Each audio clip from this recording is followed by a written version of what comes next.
花咲く季節のサンセリテ。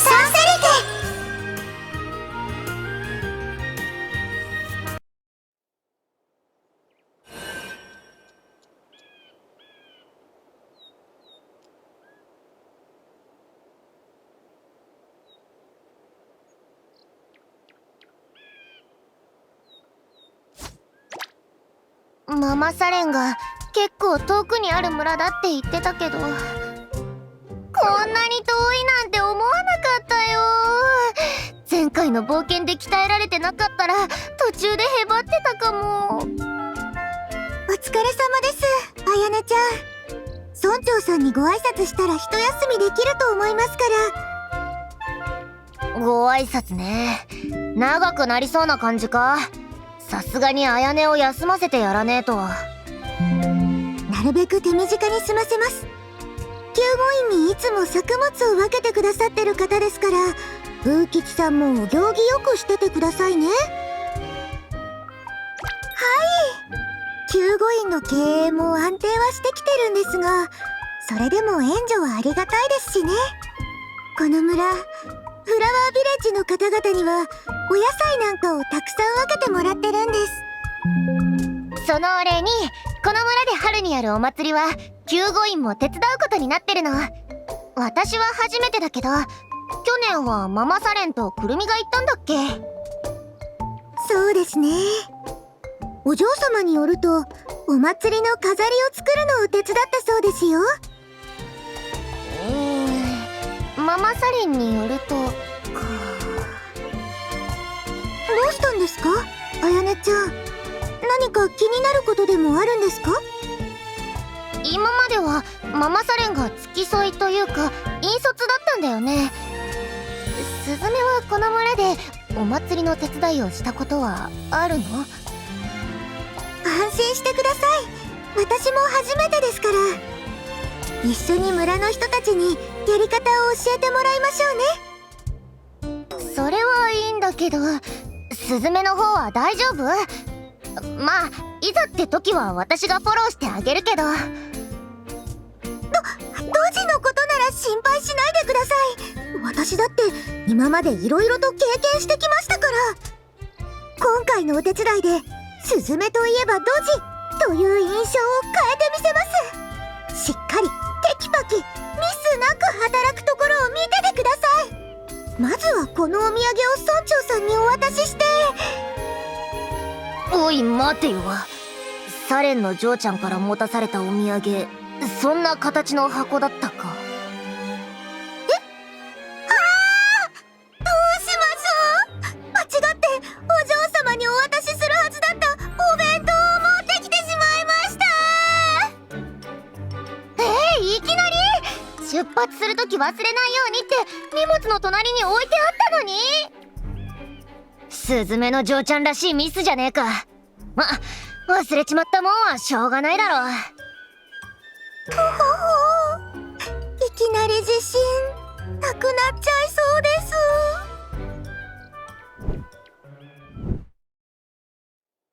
遠路はるばるようこそおいでくださいました。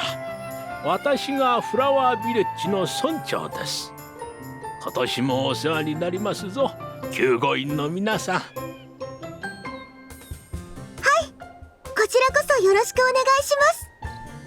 それでこちらお土産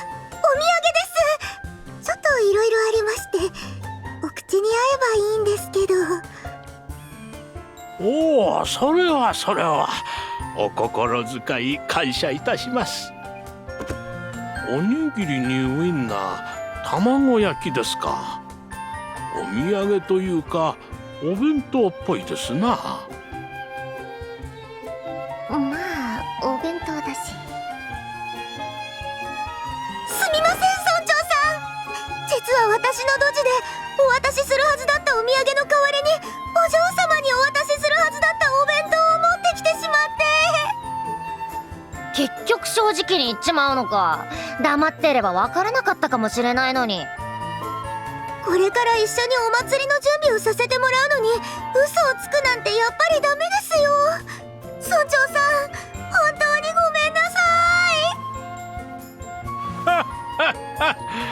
サレンさんから聞いていた通りですな。うっかり者ではあるが優しさと誠実さを備え、従者として心から信頼を受ける人物だと。お嬢様がそんなことを？彼女と作業の合間に話すことといえば、救護員の子供たちの話かあなたの自慢話でしたからな。相当お人柄を気に入っておられるのでしょう。そんな風に私のことを話してくれてたなんて、お嬢様。なのにいきなりドジしちゃってごめんなさい。今回お手伝いいただく花祭りは春を祝う祭りであり、その年の豊穣を願う神聖な儀式でもあります。準備の段階から自然を愛し、清らかな心で臨まなければなりません。その点あなたなら心配なさそうですな。どうか頑張ってください。ありがとうございます。ご期待に応えられるよう頑張ります。くよくよしてる場合じゃありません。お嬢様の言葉を嘘にしないためにも、ここから名誉を挽回してみせます。村長さん、頼まれていたお花をもらってきました。そこのテーブルの上に置いておけばいいですか？早く手放したいっす。この花、ビースト族には香りがきつすぎて。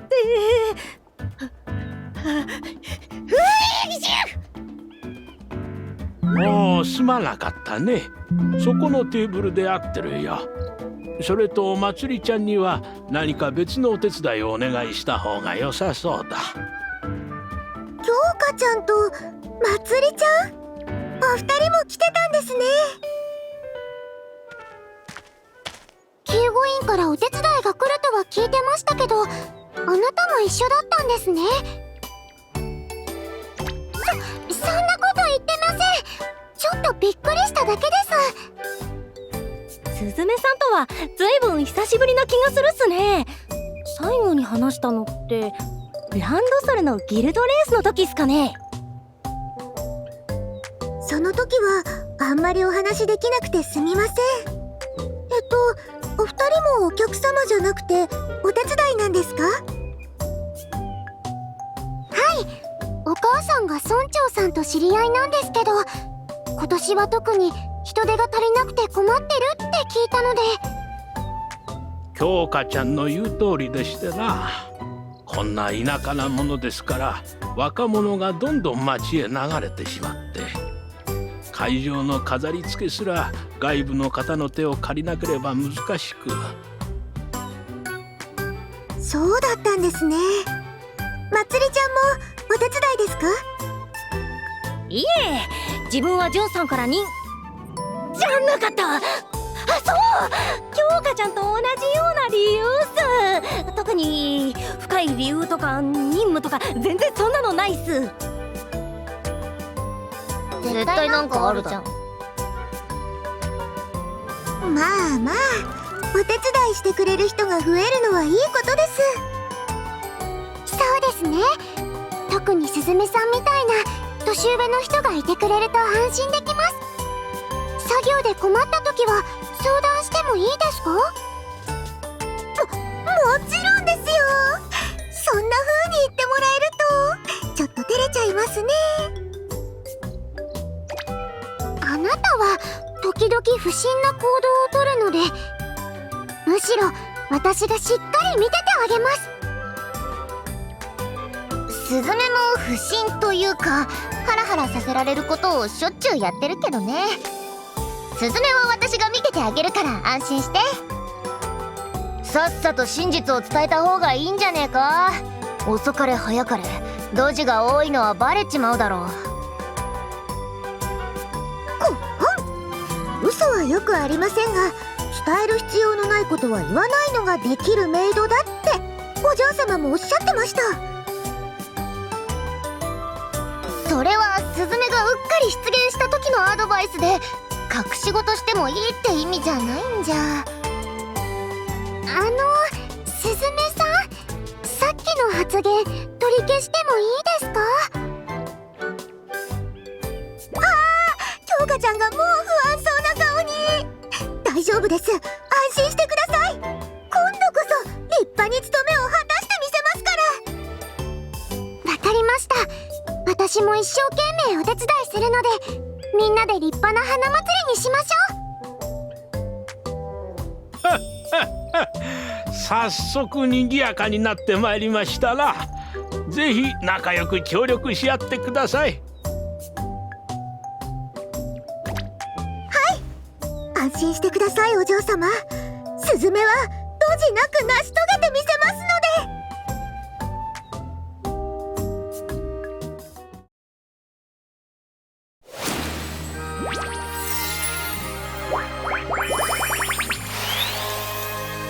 花咲く季節のサンセリテ。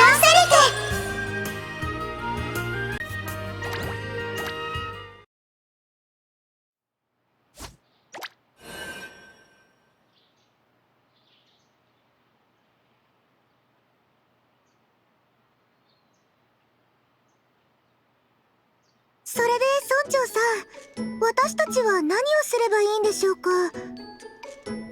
そうですな。まずは花衣装に袖を通す人を決めましょう。準備中も選ばれた方にはずっと着用していただくので。花衣装って何ですか？花祭りは豊穣を願う祭りだと話したね。花衣装はその昔、豊穣の祈りを捧ぐ巫女が着ていた装束のデザインをモチーフにしているんだ。この衣装に袖を通した人は花祭りの責任者という扱いになる。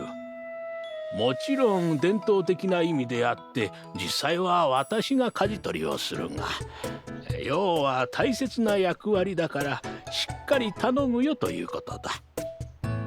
大切な衣装なんですね。でもそれなら私たちより村の人が着た方がいい気がするんですけど。京香ちゃんの言うことはもっともだ。ところが今年は村の娘たち全員から祭りの準備を断られてしまって。全員からですか？全員といってもそもそも2人しかおらんのですが、何でも町でやってる仕事が忙しくて村に帰ってくるのが難しいそうです。そうですか。ちょっと寂しい話ですね。本当に誰が来てもいいんですか？はい、構いません。人数は2人でお願いいたします。サイズは一通り揃っておりますから安心してください。ちょっと興味はあるっすけど、自分巫女装束とかそういう堅苦しい格好は苦手で。そこまで堅苦しい格好ではないよ。花の飾りがついたワンピースで君たちの誰が着てもきっとよく似合うよ。温かいお言葉には感謝するっすけど、聞く限り自分は絶対似合わないと思うんで辞退するっす。スズメと京香ちゃんが来たらいいんじゃない？二人ともそういうの似合いそうだし。ママサレンに立派にお仕事できたって自慢したいでしょ？だったらスズメが準備の中心にならなきゃ。この中だと一番年上だしね。あやねちゃん。その理屈だと私も着た方がいいのはどうしてですか？スズメはうっかりが多いから、もう一人の責任者はしっかり者の人がいいなって思って。あやねちゃん。そんなこと言っちゃダメですよ。スズメさんは年上のお姉さんなんですから、ちゃんと尊敬しないといけません。まあまあ、そういうのってあやねなりに心配してるだけなんだ。スズメの嬢ちゃんのことはちゃんと大好きだから勘弁してやってくれ。余計なこと言わないでよ、大吉。お兄ちゃんはどう思う？二人がぴったりだと思わない？そうでしょうか。でもなたがそう言ってくれるなら私は挑戦してみます。ちょっと緊張しますけど、私も大丈夫です。しっかり役目を果たします。話はまとまったようですな。では奥の部屋に衣装をご用意しますので、そちらで着替えていただければ。わかりました。それじゃあ京香ちゃん行きましょうか。待っている間に会場をご案内しましょう。いかがですかな。お兄ちゃん見に行こうよ。飾り付けはこれからかもしれないけど、お花はもう咲いてるんじゃないかな。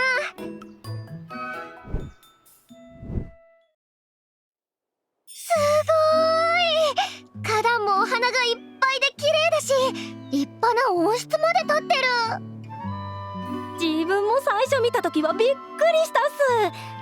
なんでもお祭りの時期以外でも花の栽培に力を入れてるらしいっすよ。村にとっては大切な財産なんだよ。このお花をランドソルの人たちに買ってもらうことで、私たちも村に足りないものを外から買い入れることができるんだ。それじゃあもし綺麗に咲かなかったら大変なことになっちゃうの？ああ、そうだよ。だからこそ毎年花祭りを開いて、この村の花や作物が健康に育つよう願うんだ。そうなんすね。それにしてもスズメさんたち遅いっすね。着替えるだけなのに相当時間経ってるっすよ。皆さんお待たせしました。ほら、京香ちゃんもこっちに来てください。でも待ってください。まだ心の準備ができていなくて、いきなり大勢の人の前に出るだなんて無理です。どっちみち後で大勢の人に見られるんです。まずはみんなに見てもらって雰囲気に慣れましょう。というわけで、どうでしょうか。花祭りの衣装に着替えてきましたよ。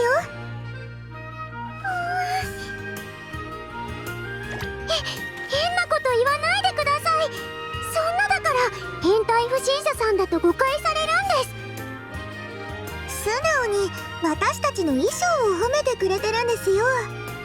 京香ちゃんも恥ずかしがらないで、もっとちゃんと見せてあげてください。あれ、なんか更衣室に持っていった衣装からデザインが変わってない？あやねちゃん、よく気づいてくれました。衣装担当の方から許可をいただいたので、私の方でちょっとアレンジしてみたんですよ。それで時間がかかってたのか。まあスズメの嬢ちゃんも針仕事は間違いないし、思い入れも深くなっていいんじゃねえか。ほら京香ちゃん、こっち向いてほしいっす。命令ばっかりじゃダメっすよ。責任者らしく堂々としてなきゃ。そう言われても、こんなに綺麗な飾りがついた可愛いお洋服なんてあんまり着る機会がなくて、おかしくないですか？大丈夫ですよ。誰も京香ちゃんのこと笑ったりしませんから。可愛すぎてニコニコはしちゃうかもしれませんけど、ほら、あの方にもちゃんと見せてあげてください。普段2人は仲良しさんなんですよね。仲良しだなんて。まあそのおままごととかする中ではありますけど。へえ、そうなんすね。自分もこの人とトラタイガーごっことかやってるっすから、なんとなくノリはわかるっすよ。坊ちゃんも面倒見がいいよな。あやねも結構付き合ってもらってるしな。京香ちゃんのこと褒めてあげてくれませんか？きっとあなたからの言葉が一番嬉しいでしょうから。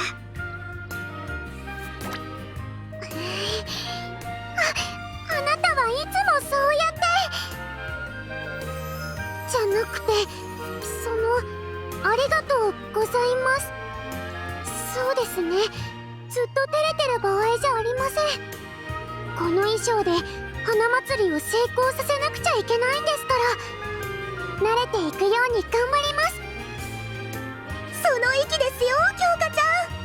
ちゃんとこの衣装でお手伝いできたら村の人たちもきっと喜んでくれますよ。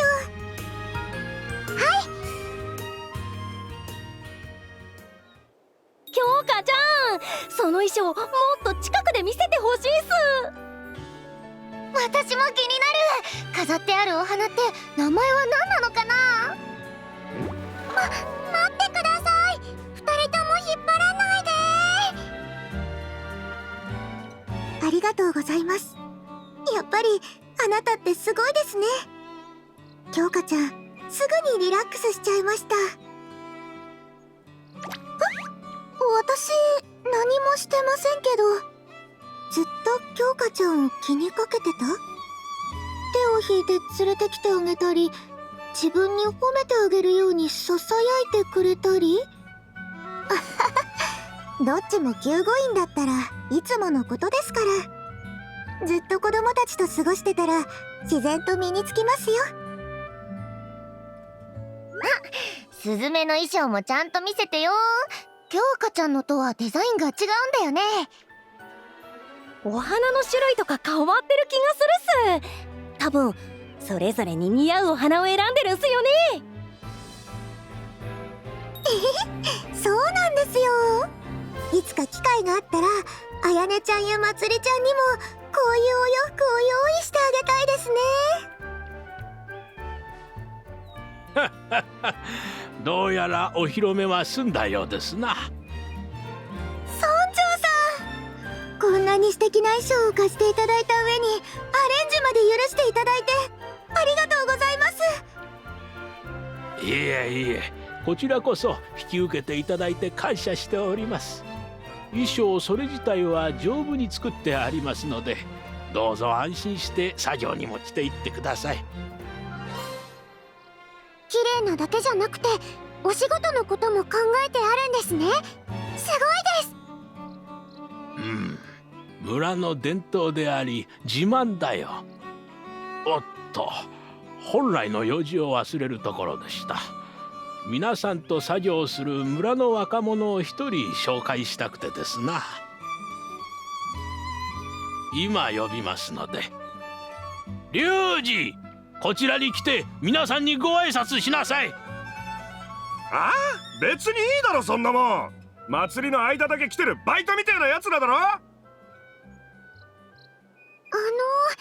なんだか怖そうな声が聞こえてきましたが、大丈夫でしょうか。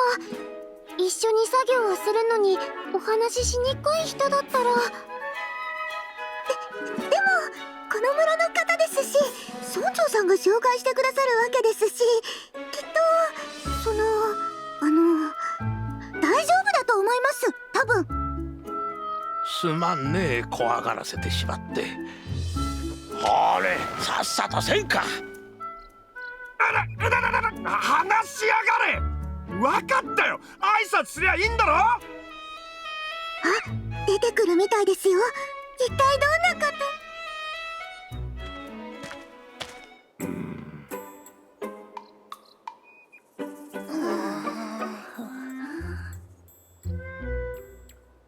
なんだ、全員固まっちまってるじゃねえか。俺を見てビビってんのか。ひ？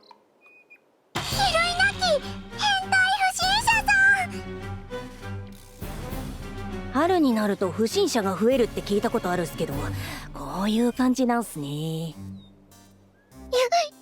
に出てきそう。その頭どうなってるの。頭がお花畑かよって罵声は聞いたことあるが、本当にお花畑になってるやつは初めて見たな。じじい、どう考えても俺よりこいつらの方が失礼なんだけど。初手から言葉のナイフ振りかざしてくるじゃねえか。すみません、みんな子供だから素直な感想が出てしまって。感想自体は正しいみたいな言い方もやめろ。そこのお前も何か言いたそうな面してるじゃねえか。文句あんなら言ってみろ。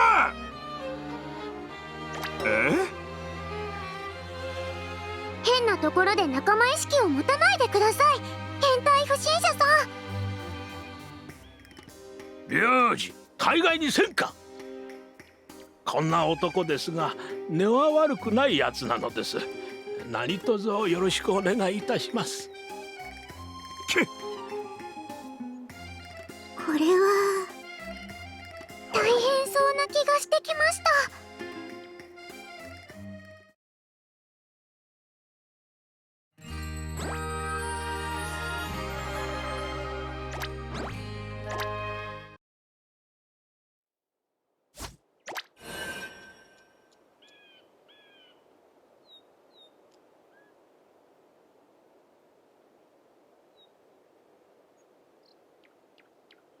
本当にびっくりしたよ。ちなみに種族は何なの？多分ドラゴン族並みに珍しかったりするんだよね。人間に決まってんだろ。言っておくがな、好き好んでこんな格好してるわけじゃねえ。ジジイに命じられて仕方なくやってるんだ。村長さんの指示なんですか？一体どういった理由で？まあいずれは分かってしまうと思うので今のうちにお話ししてしまいますが、彼は元ギャングのメンバーでナイトメアに逮捕されたことがあるのです。やっぱり変態不審者さんなんですか？変態行為で捕まったように思われるからやめろ。罪状は窃盗だ。いや、どっちみち得意げに言うことじゃねえぞ。窃盗って泥棒さんだよね。牢屋から逃げてきたわけじゃなさそうだけど、すごく目立つ格好だし。どうしてここにいるの？ったくガキは何でも知りたがるな。自首したから罪が軽くなったんだよ。監督付きで奉仕活動をすれば服役はしなくていいってな。というわけで私が面倒を見ることになったんです。ご覧の通り不愛想な男なので揉め事も大変のですが、根は悪いやつじゃありませんので。そんな事情があったんですね。でもその格好はどうしてなんでしょう？説明が欲しいのは俺の方だ。ジジイ、なぜ俺はこんな格好をしなきゃならねえ。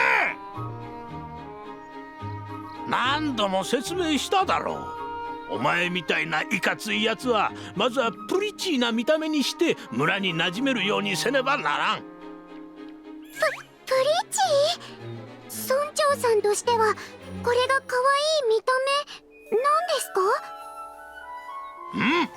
改心するにもまずは形から。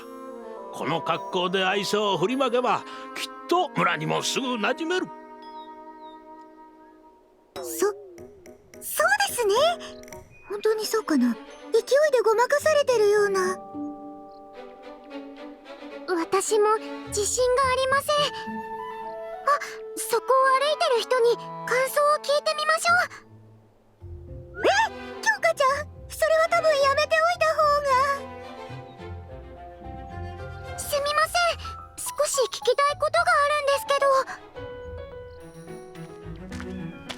ど。あら、お手伝いに来てくれた子ね。花祭りのことで質問かしら？いえ、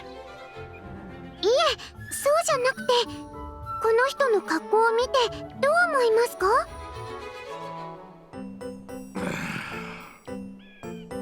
現代社会で何者にもなれなかった男の末路。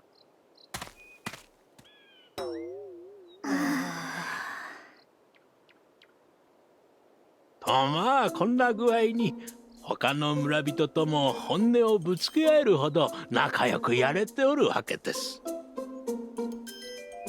本音をぶつけ合うっていうか、一方的な言葉の暴力だったっす。ごめんなさい。私たちが間違ってただけで、他の人からは評判がいいのかもって思ったんです。もういい、十分だ。さっさと作業に入らせろ。そうですね。そうしましょう。仲良くなるにも共同作業をしながらの方がいいですもんね。前科者だって分かったはずなのに気の抜ける連中だぜ。元気があっていいですな。それと一応念をしさせていただきたいのですが。何でしょう。龍二は確かに過ちを犯したかもしれません。しかしお伝えした通り、私は根は悪くないやつだと思っています。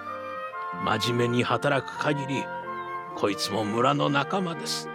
どうかそのつもりで接してやってください。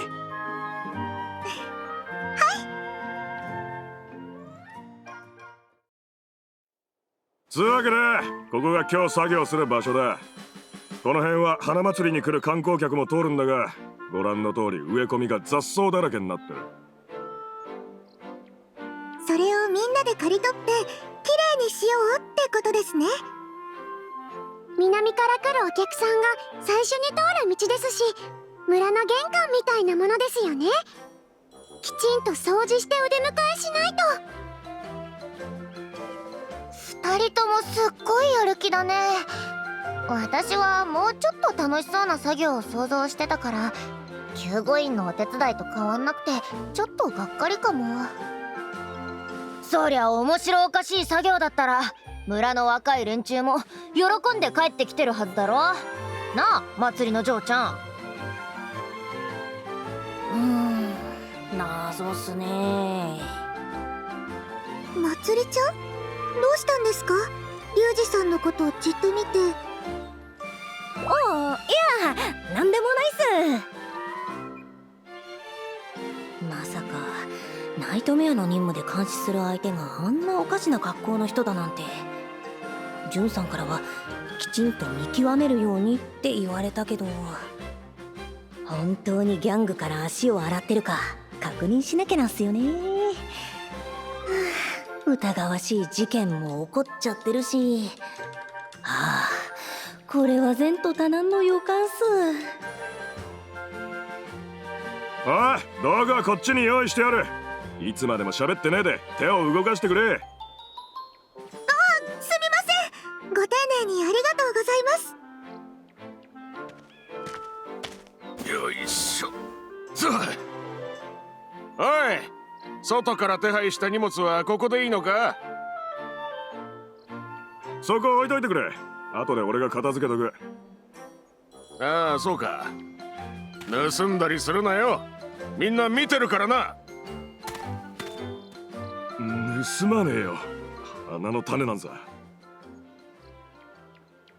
ですか今の言い方。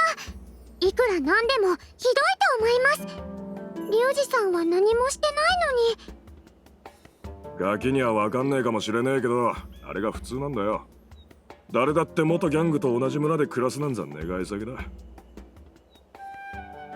だからってわざわざ意地悪言わなくてもいいでしょ。嫌いなら放っておけばいいだけなのに。綾音の言うことにも一理あるぜ、花の兄ちゃん。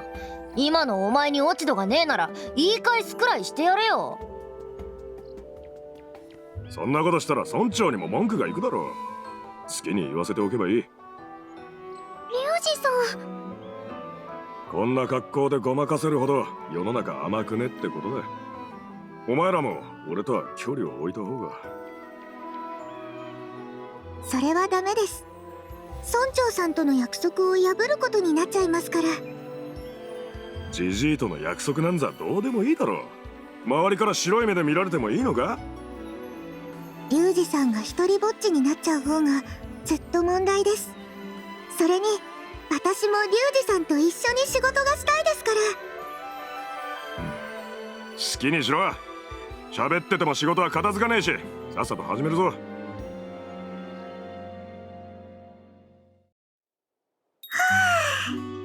救護員で草刈りに精を出していた甲斐がありました。見てください、雑草の山です。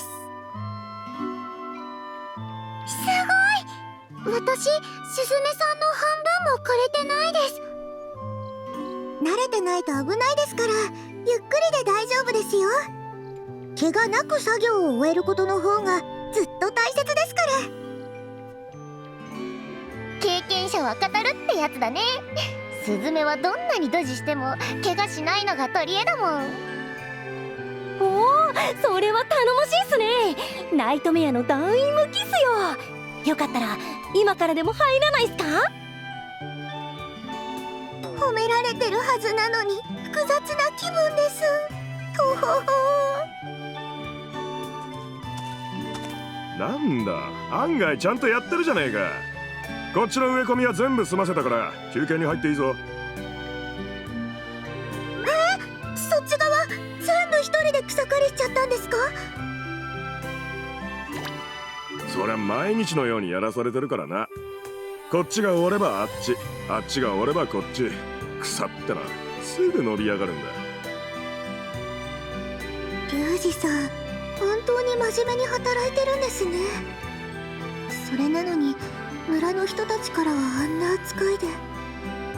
村長さんが心配するのも分かっちゃいます。何かできることがあればいいんですけど、まずは路地で迷惑かけないようにするのが先ですね。次は種まきだ。花壇にさっき届いてた種をまきに行くぞ。どこに何を植えるか決められてるから適当にやんなよ。用意してある量も盛りだくさんですね。任せてください。この種はあそこの花壇にまけばいいんですよね。張り切っていきますよ。待て、一旦落ち着け。まずお前が持ってるのは肥料の袋だ。そんでお前が指さしたのはもう種まきが終わってる花壇だ。ごめんなさい。リュウジさん、気になってることがあるんですけど、この花壇少し魔力が宿ってませんか？ああ、ジジイもなんかそんなことを言ってたな。俺は魔法なんてさっぱりわかんねえから無視してっけど、なんでもこの村の土地は特殊な土壌で魔力の影響で植物が成長しやすくなるんだとよ。ここが花や作物で有名なのもその土のおかげってわけだ。そうだったんですね。何かお花を育てたくなったらこの村の土を分けてもらうと良さそうです。残念だがそいつはダメだ。土のおかげでよく育つのは何も花だけじゃない。毒草や植物型の魔物の成長も早まっちまう。だから土の持ち出しは禁止だし、何を植えるのかはこうしてきっちり決まってるわけだ。理解できたか？すごい効果だからこそ慎重な扱いが必要なんですね。スズメさん、注意しながら作業しましょう。間違った種を植えたら大変なことになりそうです。もうすでに心配される側になってるな。これから挽回していきますので。まずはこのお花の種を向こうの花壇に運んで。あ、スズメ、荷車を押すときは周りを確認しないと変なところに引っ掛けたら。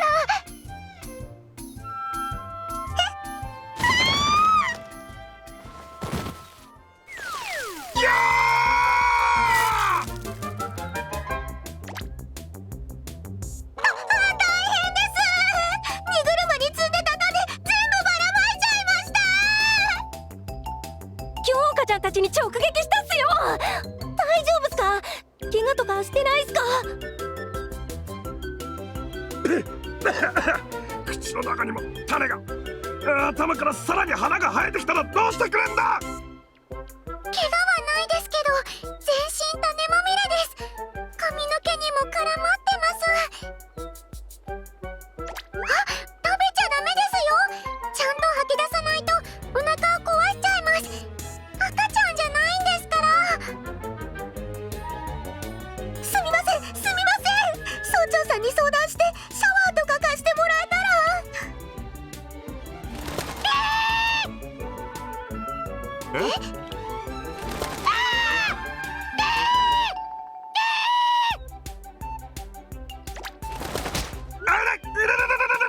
こいつは種を食い荒らす害鳥だ。種まみれの俺たちを餌の塊と勘違いしてつついてきやがる。やめてください。私をつついても美味しくないですから。やめないと怒りますよ。くっついてる種を洗い流さないと。そこのバケツに水が入ってたと思うっす。わかりました。これですね。せ待て待て待て待て、お前が今持ったのバケツじゃなくて果蜜の入った桶。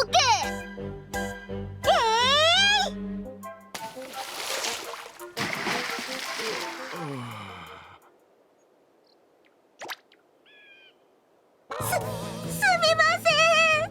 また間違えちゃいました。でも種は洗い流せましたか？果蜜のせいで余計に絡みついちゃってます。ベトベトして気持ち悪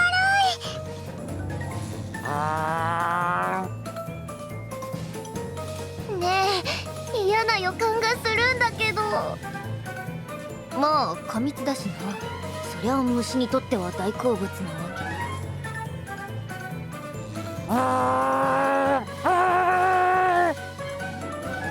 度は虫の群れです。とりあえず逃げましょう。噛まれちゃいます。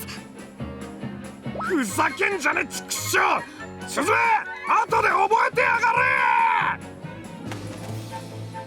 すぐに水を汲んできますから。本当にごめんなさい。大丈夫っすかね、花祭りの準備。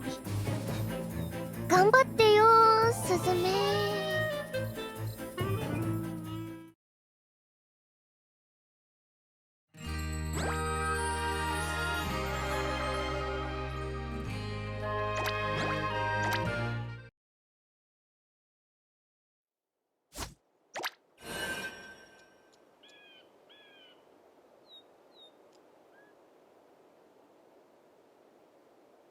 まさかスズメさんがここまでドジな人だったなんて。毎日何か浴びせられてる気がします。種、果蜜、蜂蜜、肥料、水、肥料、香辛料、村にあるもん一通り網羅したんじゃねえのか？種や肥料の発注書類を作ってもらっても押しちゃいけないところにハンコを押しちゃうし。園芸用の倉庫の整理を頼んだらいつも通り爆発するしな。なんていうかスズメのドジの総決算になってるかも今回。ごめんなさい。ごめんなさい。気をつけているつもりなんですけど。とにかくこれじゃ仕事にならねえ。今からでもジェジェに頭を下げてその衣装は脱いでこい。待ってください。確かにドジは多いですけど、それは。いや、京香ちゃん、こればっかりはリュウジの言うことも一理あるかなって。冷静に考えてほしいんだけど、爆発はまずいって。よかったなスズメの嬢ちゃん、お前のおかげでリュウジと村人が仲良くなれそうだぞ。ちっとも良くないですよ。でも皆さんの言うことももっともですし、私やっぱりやらない方がいいんでしょうか。まだ始まってから数日しか経ってないのに簡単に諦めちゃっていいの？こういう時スズメはいつもきっと大丈夫ですって励ましてくれるのに。リュウジさん、皆さん、もうちょっとだけ待ってもらえませんか？スズメさんも仕事に慣れてくればドジも減ると思うので。だがな、気持ちはわかるがさすがにダメだ。今はご愛嬌で済んでるが怪我人が出てからじゃ遅いんだよ。でもスズメさんだって頑張ってるし。京香ちゃん、気持ちはわかるっすけど、リュウジさんの言い分は正しいっす。ただお願いするだけじゃ納得してもらうのは難しいっすよ。まつりさん。だからまずスズメさんのドジを防ぐ方法を考えてみるっす。それでちゃんと結果を出してから改めてみんなにお願いしてみるのはどうすかね。俺からも頼むぜ花の兄ちゃん、スズメの嬢ちゃんに挽回のチャンスをやってくれ。お前らな、つってもなかなかとは待てねえぞ。花祭りの開催は今月末で、手を止めてる暇はねえんだからな。そうっすね。せめて3日くらい待ってもらえないっすか？それくらいだったら作業に大きな影響も出ないっすよね。まあ作業日程には多少余裕を持たせてあるから、それくらいなら待ってもいいよ。じゃあそれでお願いするっす。リュウジさんも大丈夫っすよね？それでなんとかなるならな。期待してねえけど、せいぜい頑張って奇跡を起こしてくれや。すみません、すみません。3日間ドジがなくなるよう頑張りますので。まつりちゃん、ありがとうございます。おかげでなんとかクビにならずに済みました。大人の人が相手なのにうまく説得しちゃうなんてすごいと思います。いやー、どういたしましてっす。ナイトメアで鍛えられたっす。皆さん助けてくれてありがとうございました。でも私どうやってドジを直したらいいんでしょう。問題はそこっすよね。もうちょっと日数お願いしようか迷ったっすけど、花祭りの日取りを考えたらあんまり長い期間待ってもらうのも。完璧にドジを直すのは無理でもリュウジさんたちを説得できるだけの結果は出さないと。じゃないと衣装を没収されちゃう。せっかくスズメに似合ってるのに。あやねちゃん、諦めたらあやねちゃんの期待を裏切ることになるんですよね。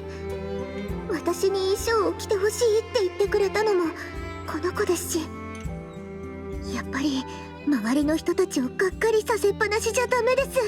私なりにできることを考えないと。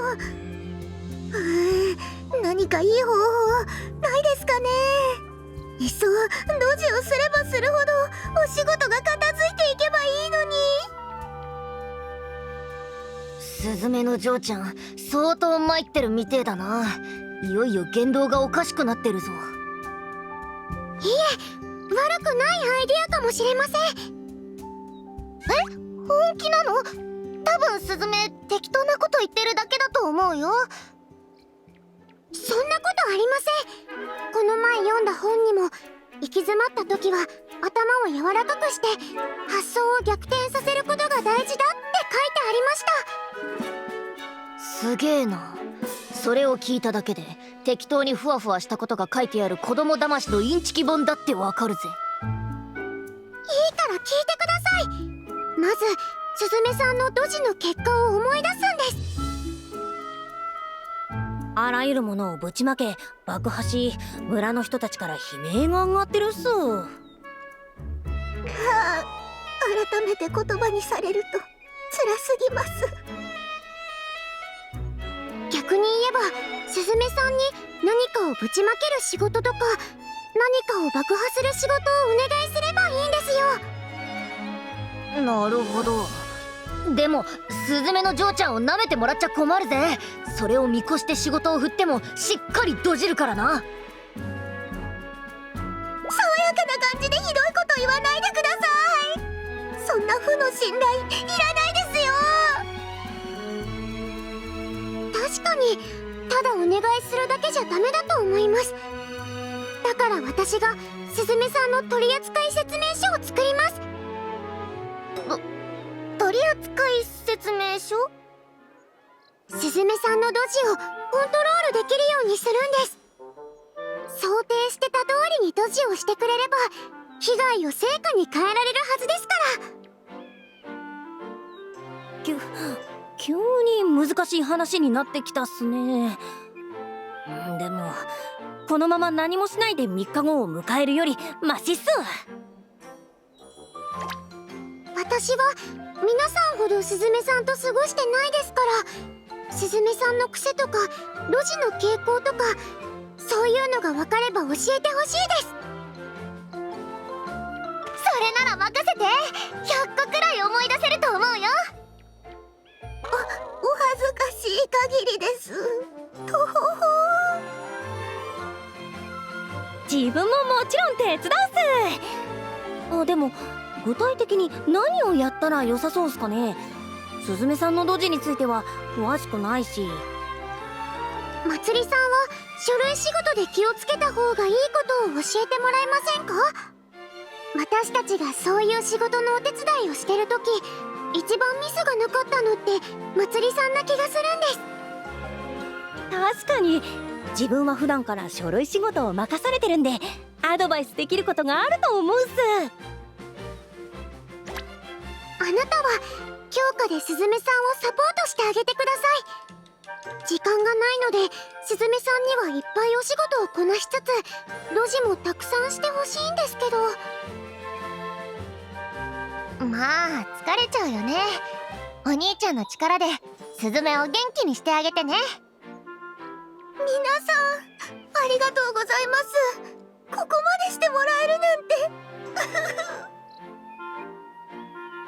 喜ぶのはまだ早いですよ。みんなでスズメさんを手伝って村の人たちに褒めてもらいましょう。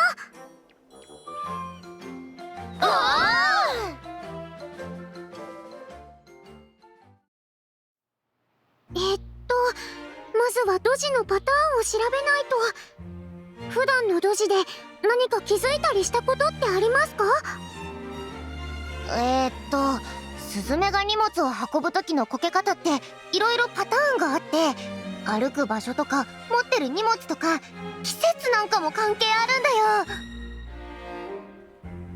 自分のドジを解説されるのって複雑な気分です。でも頑張って克服しないと。ありがとうございます。スズメは最後まで諦めませんので。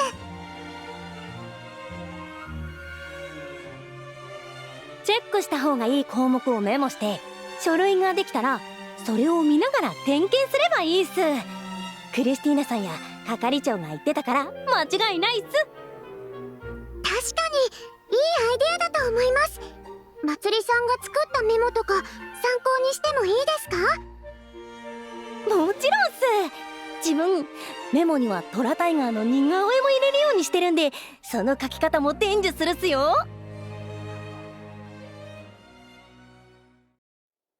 これまでのパターンからして、あと2歩歩いたら転んで種の入った袋を落とすので。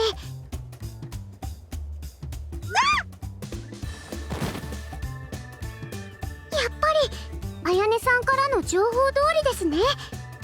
これを有効活用するには。倉庫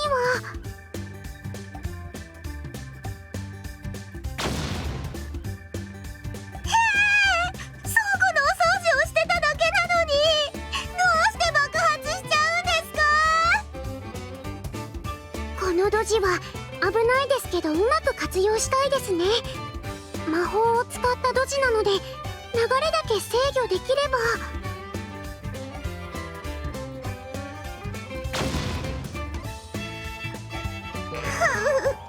今度は屋台を爆発させちゃいました。ドジしすぎたせいで心も体もクタクタです。ありがとうございます。あなたの力を感じられて元気いっぱいになりました。では引き続きドジを繰り返してください。サンプルが多いほど正確な説明書になると思いますから。任せてください。支えてくれてる皆さんのためにもどんどんドジしていきますよ。なんていうか真面目な顔でドジの決意を固めるってちょっと変かも。まあ今は強化のジョーちゃんの計画を信じてやれ。案外びっくりするような結果になるかもしれないぜ。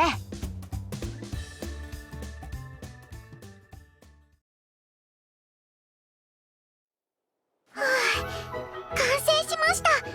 これがスズメさん取扱説明書です。自分もいろいろ手伝いながらあらゆるドジパターンを記載して800ページ超えの超大作に仕上がったっす。すごい。本当にありがとうございます。しょ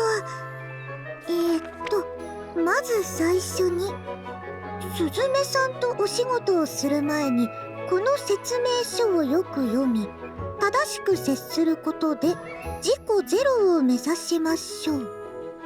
なんていうか土木建築の道具みたいな扱いになってませんか、私。実はそういう解説書を参考にしました。どうしたら事故を防げるのかがたくさん書いてあって参考になるとまつりさんに教えてもらったんです。クリスティーナさんが戦場で役に立つとか言って無理やり読ませてきたんすけど、まさかこんな形で役に立つとは。ちょっと複雑な気分です。でも私自身でも実践できる項目があるのは嬉しいですね。これさえあれば私もついにドジ脱却。ちょっと待て。800ページもある説明書を読みながら作業は無理じゃないか。暗記するにしても村の連中には今日成果を見せる約束だろ。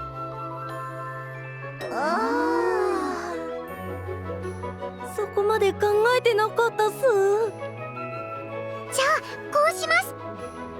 私は説明書の中身は大体覚えてるのでどう動けばいいのか指示を出します。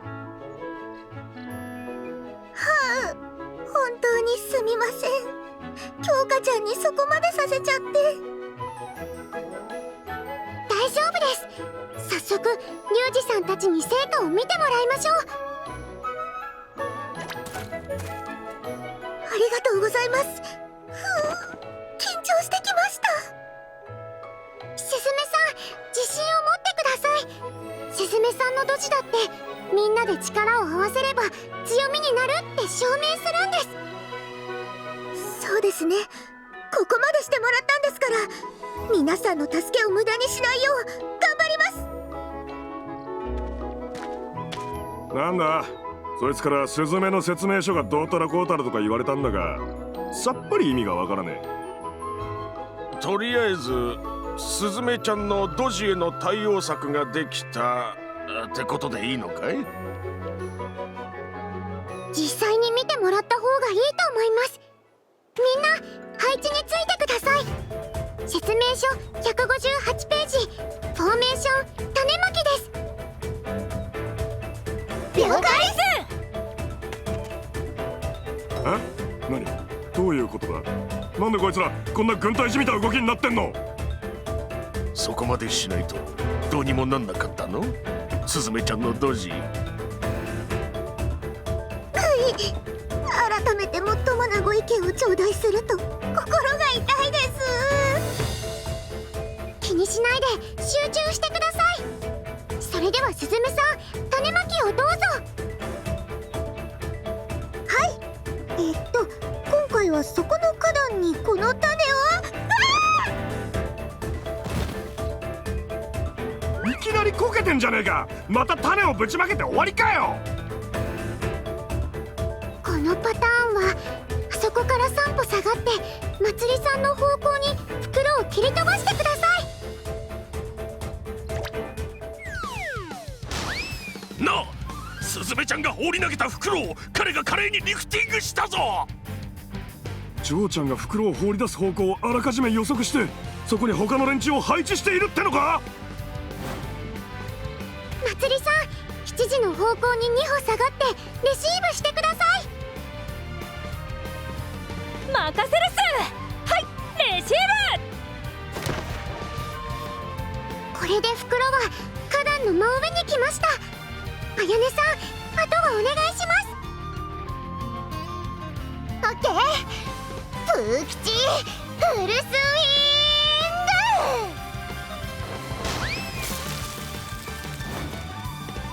グ。これはジョーちゃんが放り投げた袋を適切なタイミングで破裂させ一瞬で種まきを終わらせただと？なんとか成功です。皆さんありがとうございました。これがみんなで考えたすずめさんのドジで作業を効率化する方法です。他のパターンのドジにも全て対応策を用意してますから。まさか本当にやりやがるとは。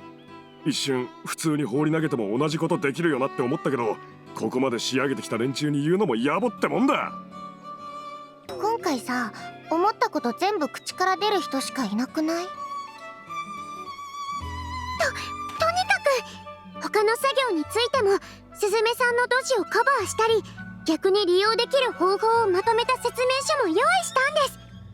これを参考に作業をすれば、さっきみたいに花祭りの準備も楽になります。だからすずめさんをクビにしないでください。お願いします。みんなにここまでしてもらったのに、お手伝いから外されちゃったら私。まあその説明書とやらの中身次第だが、話を聞いてみる気にはなった。そうだな。すずめちゃんへの判断は一度保留にしよう。ありがとうございます。京香ちゃんたちのおかげですよ。はい。でも頑張っていくのはこれからです。気を引き締めていきましょう。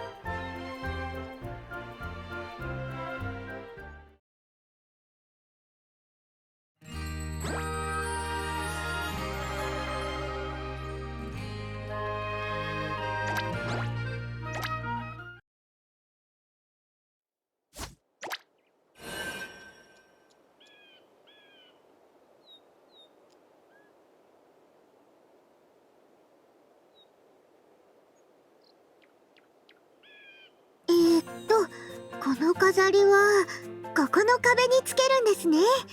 高いからはしごを使って。足が滑りました。このドジ説明書で見たやつっす。そりゃあ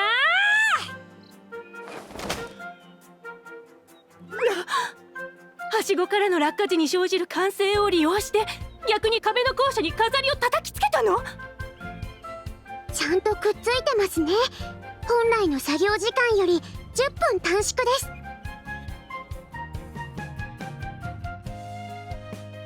度は皆さんの洗濯物を洗います。で、間違えて洗剤を全部注いじゃいました。このドジ説明書で見たやつだ。というわけでもっと大きな洗濯桶と、洗濯物村中からかき集めてきたぜ。俺なら洗剤も無駄にならないし、みんなも手間が省けるだろう。ありがとうございます。あとは私が頑張ってお洗濯しますね。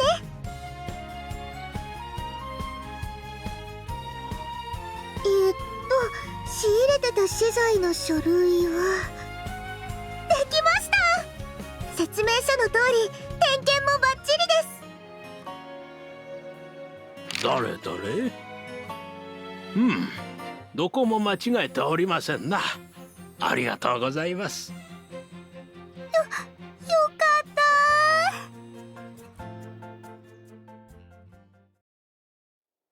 最初はどうなることかと思ったが、なんだ、本当に作業のペースが速くなってやがる。こんなやり方があるとはな。皆さんに助けてもらってるおかげです。本当にありがとうございます。私も衣装を着るのが恥ずかしい時にすずめさんに優しくしてもらいましたから。誰かに優しくしたら自分が困ってる時にちゃんと帰ってくるっす。自分だってすずめさんが意地悪な人だったら手伝ってないし。よかったね、すずめ。ちゃんとみんな分かってくれて。感動で泣いちゃいそうです。本当にありがとうございます。で、どうだよ。スズメが閉じっても作業はなんとかなる。俺はもう文句はねえ。お前らは？まあ確かに前よりマシにはなったけど、結局ドジは治ってないってことだろ。今までがひどかったから。マイナスがゼロになっただけじゃ手放しには喜べないわ。そんなことりません。すずめさんのドジはすでに作業時間の短縮に貢献してます。いやー、まあそうなんだが、実はスズメのドジで遅延した作業時間を取り戻すにはまだ全然足りてねえんだよ。これからも頑張ります。このままのペースで作業を続けていけばきっと。でも一つあたりの作業で短縮できる時間ってそこまでがっつり多いわけじゃないんすよね。種まきがそうだったんだけど、もう終わっちゃってるし、あとはコツコツ数分短くするっていうのを繰り返すしかないかも。そんなちんたらやってたんじゃ、スズメの嬢ちゃんがドジを帳消しにする前に花祭りの日になっちまうぞ。残りの作業で時間がかかるのは屋台の出店スペースの整備。ここって確かすごく時間がかかるんじゃありませんでした？そうですね。ここの作業を一気に終わらせられたら本来の予定よりいいペースになると思います。だったら新しい作戦でいきましょう。攻めのドジ運用です。本当に広場の倉庫を整理するだけなんですか？気をつけなきゃいけないこととかってあります？何もないので大丈夫です。いつものすずめさんらしく堂々とお仕事してください。わかりました。それじゃあ早速やってみますね。村長さんから借りた本に書いてあったんですけど、大きな利益を出すには危険を恐れてはいけないんです。おい、ジョーちゃんがいなくなった後で怖いこと言うな。ジジイからなんて本を借りたんだ？老後のための 100% 絶対勝てる資産運用という本です。村長さん曰くこの本のおかげで50万ルピを1万ルピにすることができたそうですよ。さも成功したような語り口だけどボロ負けじゃねえか。崖に何進めてんだあのジジイ。でも書いてあること自体は正しいと思うんです。大きな結果を出そうと思うなら難しいことに挑戦しなきゃいけない時もある。つまりドジが起きるのを待つんじゃなくて自分からドジをしてお仕事を成功させるんです。ドジで成功って、この広場でやる作業は草むしりとゴミ拾いだけど、それをドジして片付けちゃうってこと？すぐにわかります。そろそろですから。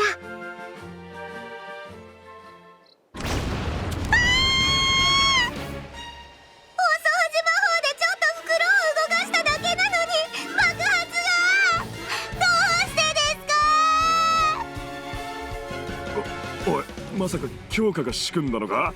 さすがにわざと爆発させるのは。いえ、何もしてません。すずめさんはお掃除魔法でしょっちゅう爆発を起こしてると聞いたので、倉庫の整理を頼んだらこうなりそうって予想したんです。まあそうだね。スズメならやってくれるって信頼はあるよ。私はスズメさんや関係のない動植物が燃えないよう魔法で爆発の流れを制御してるだけなんです。これならゴミと雑草だけ焼くことができると思います。解説してないで助けてください。近くにあった水をかけてるのに全然火が収まらなくて。今スズメさんが抱えてるの油の入った樽なんじゃ。スズメさんが火に油を注ぐのも想定内なので安心してください。確かにどんどん雑草もゴミも燃えていくけどよ。よくここまで思い切れたなお前。スズメさんのことを理解してしっかりと準備をする。そうすれば今まで短所だって思ってたことも長所に変えられるんですよ。すごくいい話をしてくれてるところあれなんすけど。うわー！炎の土をかぶせたらまた爆発しちゃいました。地獄絵ずすぎて話が頭に入ってこない。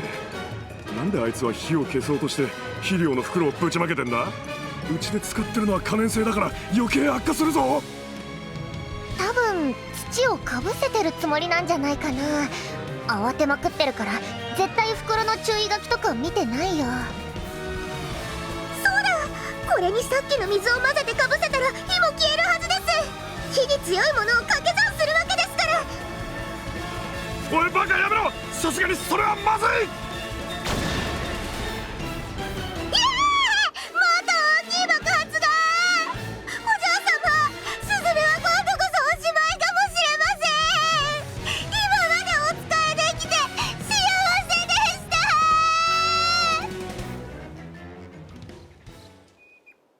京香ちゃんが魔法でかばってくれてるって知らなかったら本気で頭抱えてる状況っすよ。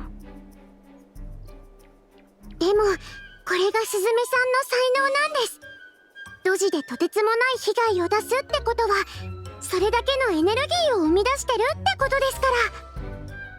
そいつを向ける方向を整えりゃ強力な武器になるってことか。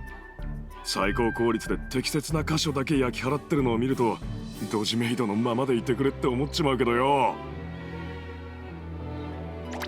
それはいいんですけれども、本当にそろそろ何とかしてください。というわけで本来なら丸1日かかる予定だった広場の整備なんですけど、スズメの嬢ちゃんが全部焼き払ったんで30分ほどで終わったぜ。しかも関係ない草木は焼かずにきれいにゴミだけ片付けてある。頑張ってみました。皆さんいかがでしょう。ご満足いただけたでしょうか。破天荒もいいところだけど、でも結果は確かに完璧だな。さすがにここまで頑張ってくれたのにまだ疑うのは意地悪が過ぎるわね。今までの非礼をお詫びするわ。もちろんリュウジにも。おいおいマジで言ってんのか。今まで全然よろしくやろうって空気じゃなかったってのによ。当然だ、双方壁を作っておったんだからな。まずはどちらかが意地を捨てて歩み寄る必要があった。村長さん、結構派手な作業になっちゃったんですけど大丈夫でしたでしょうか。私も結果が出てるのなら文句はありませんよ。むしろ見た限りあなた方が来る前より状況は好転しているようだ。改めてお礼を申し上げます。ありがとうございました。そんな、私なんて他のみんなに助けてもらってばっかりで相変わらずドジしかやってないですよ。だとしたらそのドジは天からの賜り物ですな。あなたがドジをしてそれを龍二たちが助ける中で村の問題が一つ片付いたのですから。本当に結果を出したらみんなの態度が変わっちゃいました。ありがとうございます、まつりさん。自分はちょっとアドバイスしただけっすよ。具体的な方法を考えたのは京香ちゃんだし、すずめさんもくじけず最後まで頑張ったっす。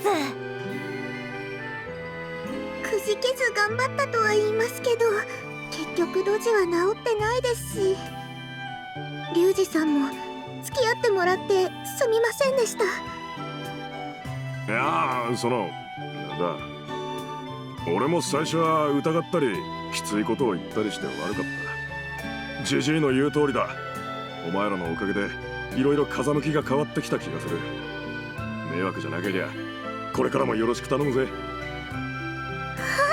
ちらこそよろしくお願いします。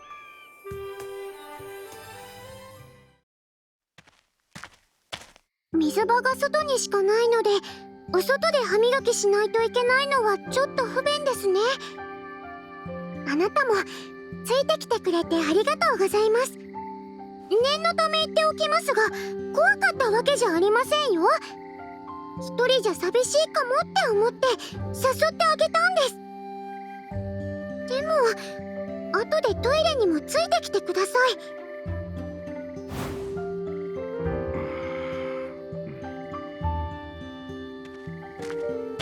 あれ、リュウジさん、こんな時間に作業をしてるんですか？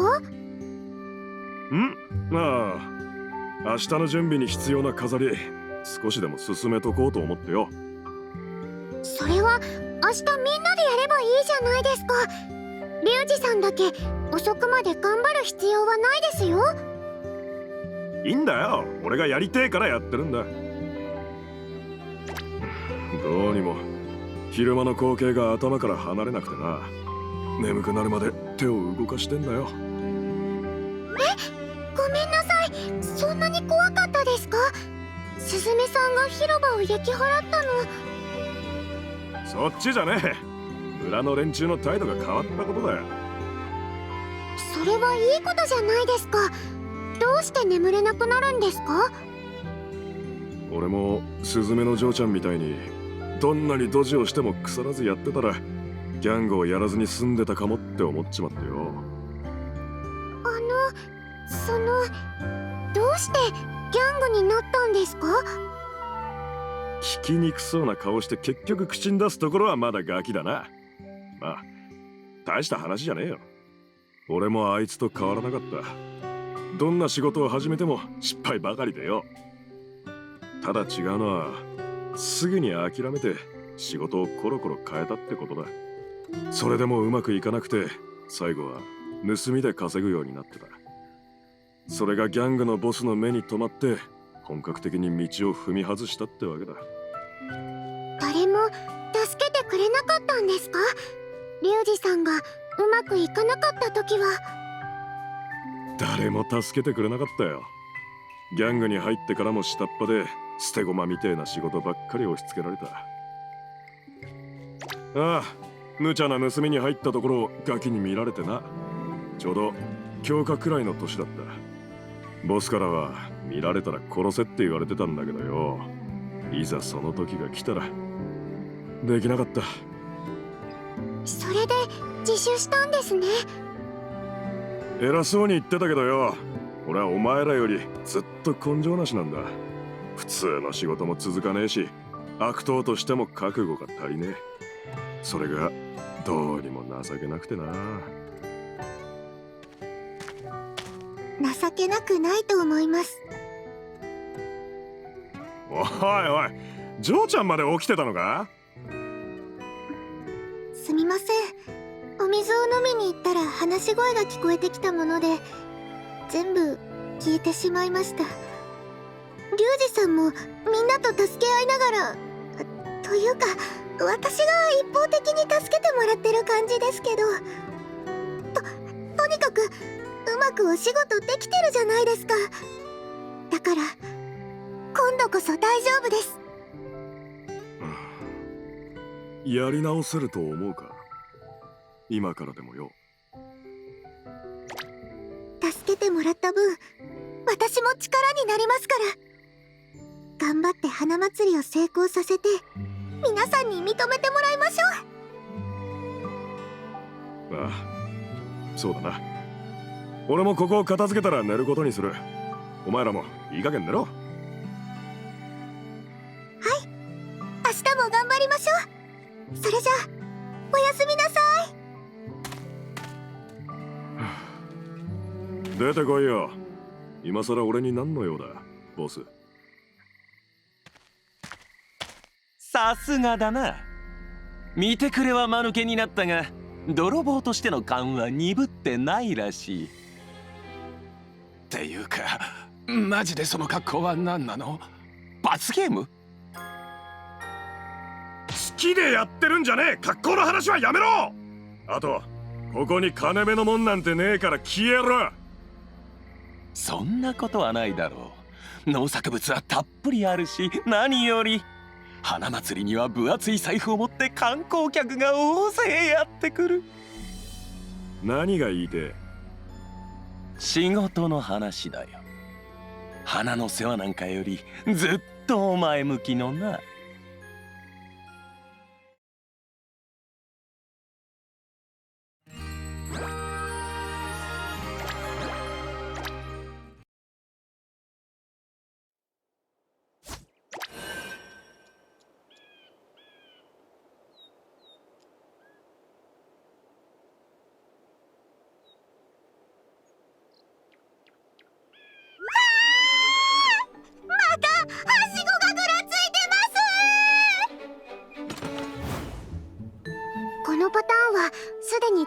回目ですし慣れっこですね。リュウジさん、対応を。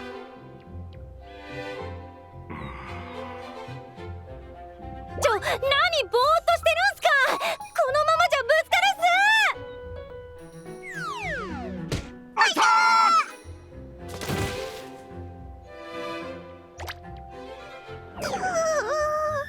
目の前がチカチカします。あ、すまねえ。ちょっと考え事してた。しっかりしてよリュウジ。なんかここ数日はずっとこんな感じじゃん。明日はもう花祭りで最後の仕上げなんだよ。まさかドジが映ったんじゃねえだろうな。そうなんですか。だとしたら私、取り返しのつかないことを。風邪じゃないんですから。でもリュウジさん、本当に大丈夫ですか。いやあ、問題ねえ。単に集中できてねえだけだ。一息入れてくる。そうですか。やっぱりちょっと様子が変ですよね。あんなに落ち着きのないリュウジさん、初めて見ます。スズメがドジした時も慌ててたけど、それとはまた違う感じでそわそわしてるよね。何か悩み事でもあるんすかね。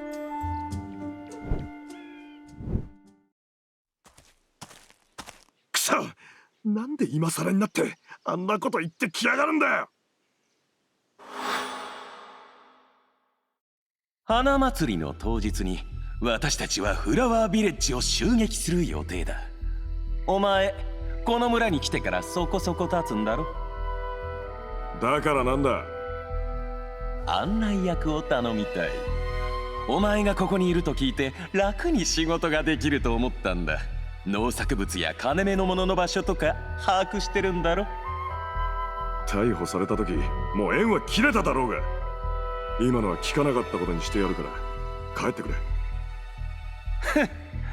せっかく声をかけてやったのに。だったら聞かなかったことにするという言葉も信用できんな。密告なんてしてみろ。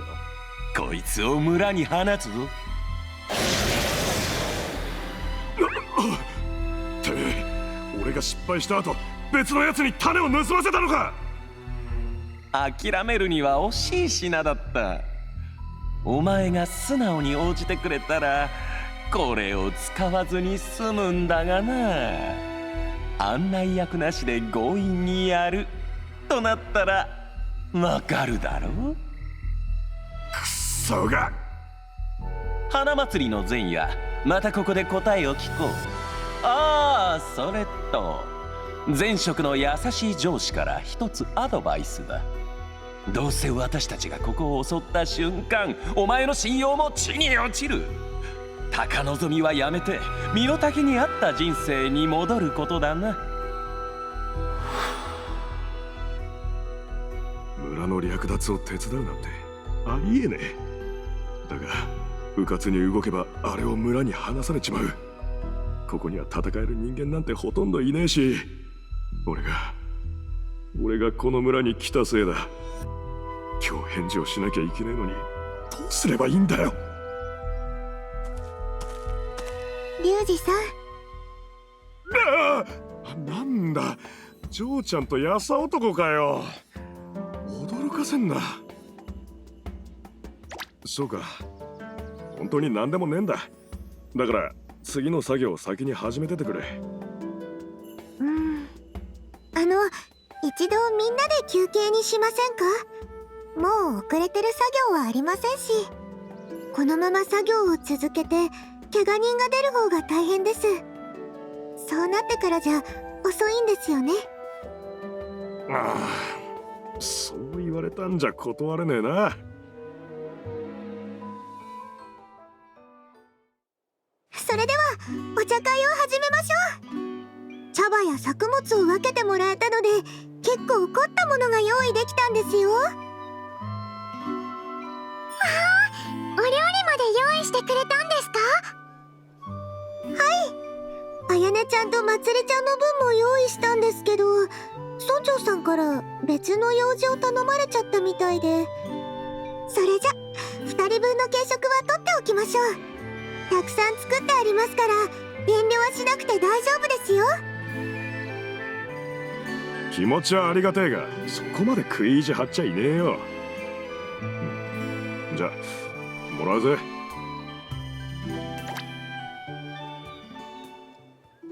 いただきます。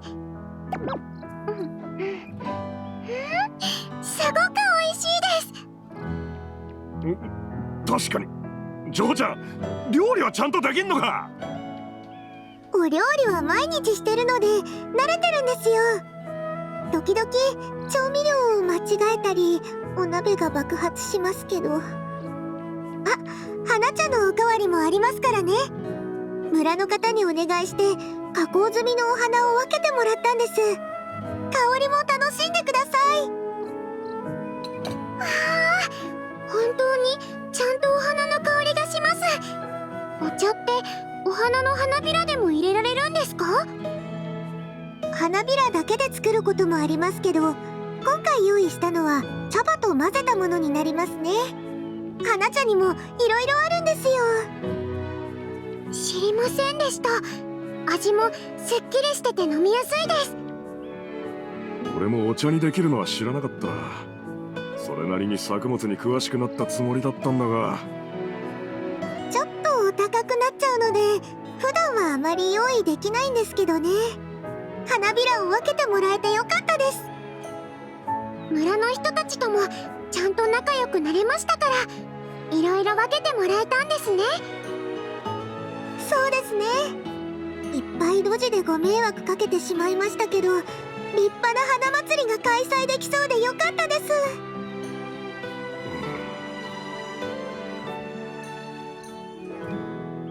リュウジさんも村の人たちとは。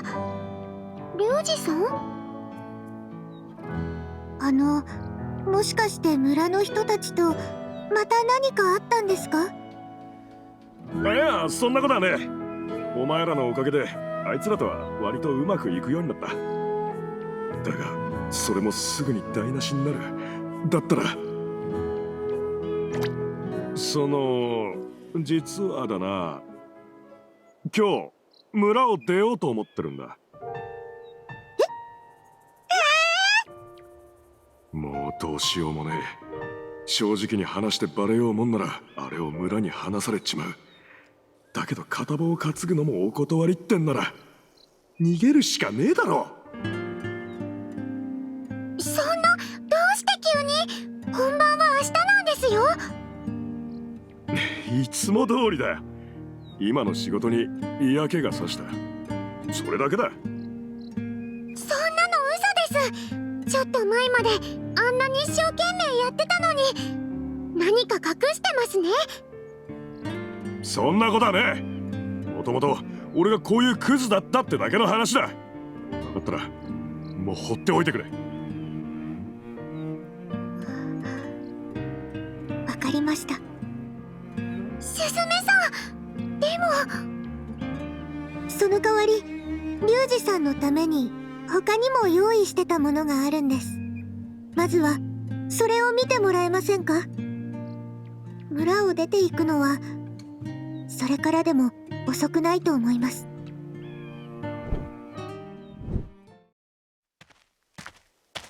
おお、スズメさん、リュウジを連れてきていただいてありがとうございます。いえい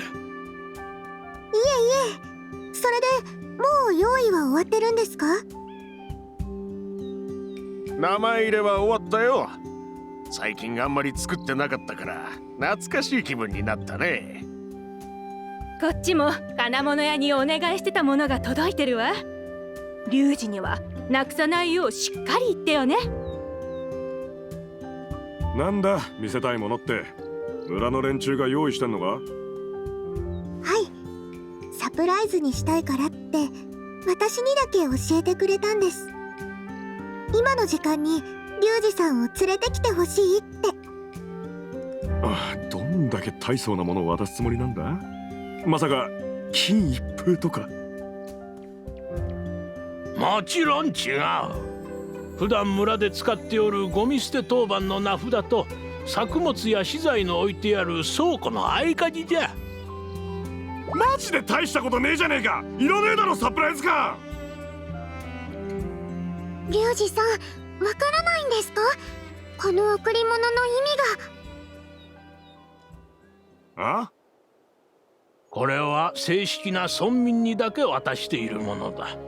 特に倉庫の鍵なんかは信頼できないものには預けられん。じゃあつまりリュウジさんの頑張りが本当に認められたってことです。これからも村の一員としてお手伝いしてほしいそうですよ。スズメさんたちとの仕事ぶりはきちんと見ていたぞ。お前も他人と真に助け合って生きる術を学んだようだ。俺たちも改めて村長から説得されてな。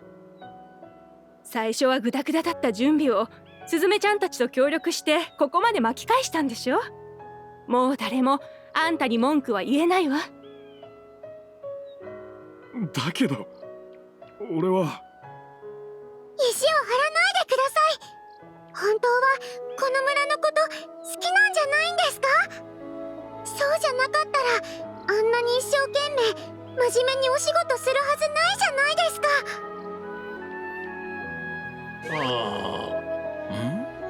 なんだかちと様子がおかしいですな。すみません、直前にいろいろありまして後でちゃんと説明しますから。それでどうですか？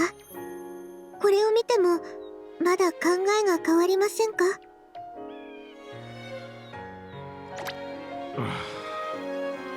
ありがとう。ここまで言ってもらえるんなら最後まで祭りを手伝うぜ。本当ですか？よかった。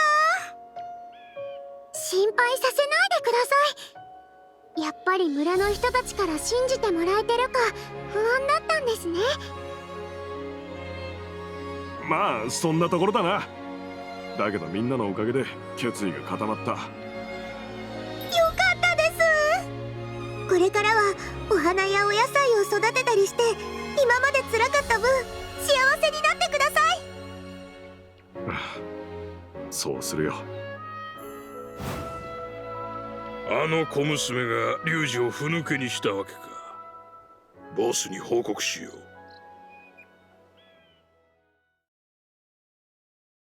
時間か。武器も用意したがぶっちゃけ付け焼き場もいいとこだな。それでもやるしかねえ。ジジイたちもスズメの嬢ちゃんたちも俺みたいなクズを信じてくれると言ったんだ。たとえ差し違えてでもボスと切り札は片付ける。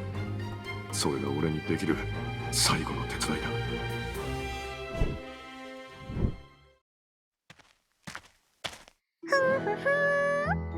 明日はお祭りが始まったら時間が取れませんから、お洗濯の準備だけしてから眠りましょう。洗剤は胸元にしまって両手を開ければ、これなら一往復で洗い場に汚れ物を運べますかね。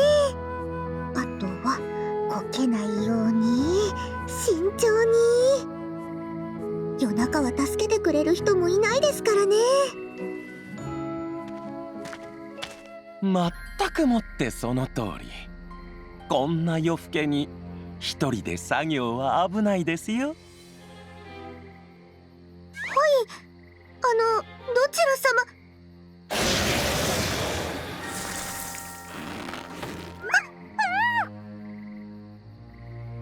様。よし、そのまま口を塞いでおけ。この女で間違いないな。大丈夫だよな。人違いだったらこの後大変だぞ。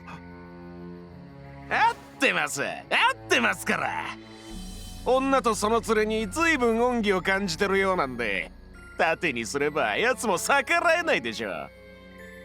結構。では引き上げようか。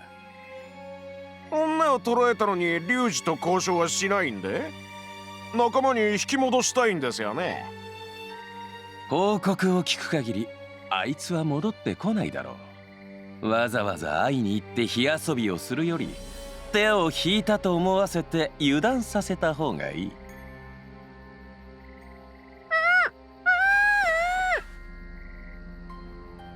こいつは龍二や村の連中を釣り出す餌にする。せいぜい役立ってくれ。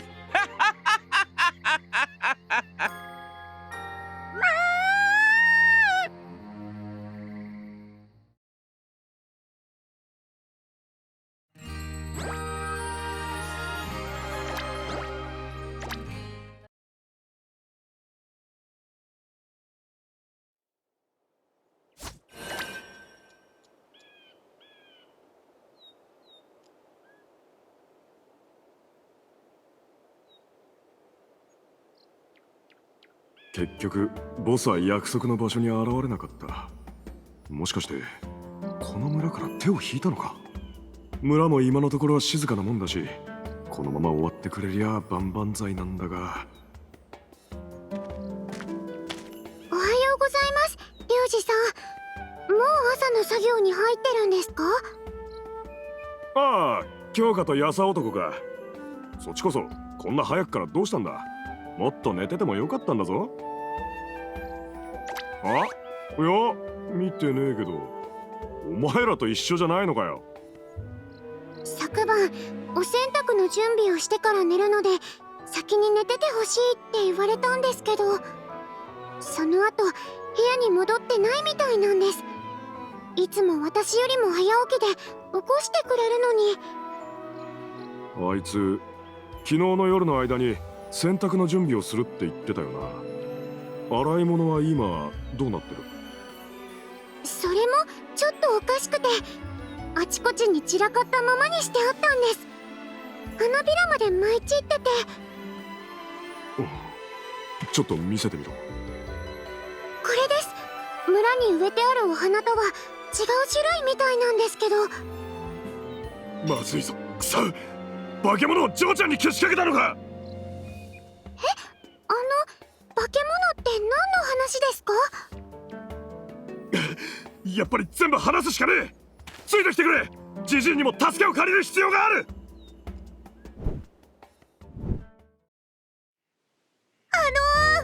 話してください。どうしてこんなことするんですか？お前は用事が済んだら始末するしな。メイドの土産に教えてやろう。これから私たちは村を襲撃する。だがいくら相手がど田舎の貧弱な農民だからって真正面から攻めれば数で負ける。しかしお前を探すために連中がチリジリになったら始末するのが楽になると思わないか？ゲストで信頼も厚いお前を村長だって放置はできまい。そんなことのために私をさらったんですか？村の人たちの優しさを利用しようとするなんて。勝てばいいんだよ。勝てば村の連中を全員始末したら次は観光客どもだ。残った金目のものや作物は全て我々が有効活用してやる。特にこの村の土壌はこの魔物植物を量産するのにうってつけだしな。私を昨日襲った魔物ですね。でもどうして人間の言うことを聞いてるんです？気になるか？それも教えてやろう。魔物を従えるのには長い訓練期間か才能が必要だが、こいつは品種改良されすぐ人間に従順になる。龍二のやつが下手を打った後も苦労して種を盗み出した甲斐があったというものだ。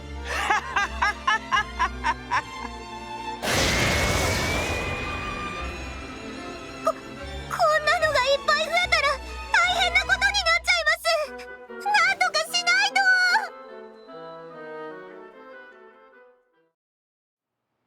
つまりお前はギャングに脅されていて、村に危険な魔物植物が迫っていることを黙っていたんだな。しかもその結果スズメさんをさらわれてしまったと。ああ、全部俺のせいだ。後でどんな罰でも受ける。でもまずは嬢ちゃんを探すのを手伝ってくれ。村長さん、スズメを見捨てたりしないよね。悪いのはスズメでもリュウジでもない卑怯なことをしたギャングの方だよ。安心してほしい。もちろん人手を出すよ。万が一のことがあればサレンさんに顔向けできない。じじい、お前も村を思って板挟みだったのだろう。はっきり言って判断は間違っていたが、悪いのは脅した方に決まっておる。ありがとうございます、村長さん。大勢で探せばきっと見つかるはずです。ひどいことされる前に助けてあげなきゃ。自分はナイトメアに応援を頼んでくるっす。捜索は他の人任せになっちゃうっすけど、いざって時に備えた方がいいっす。ああ、よろしく頼むよ。さあ、男衆はスズメさんの捜索だ。クワでもカマでもいい。武器になるようなものも持っていけ。おう、私たちも行きましょう。あともうちょっとで花祭りを開催できるんです。絶対にスズメさんを連れ戻さなきゃ。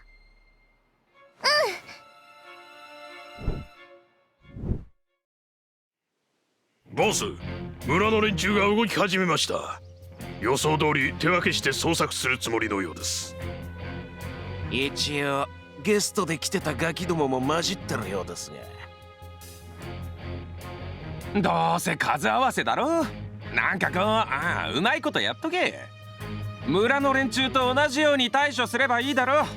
ただし村長と龍二は殺さずここまで連れてこい。村の財産のありかを確認したいし、龍二とはけじめもつける必要がある。お前もそう思うよな。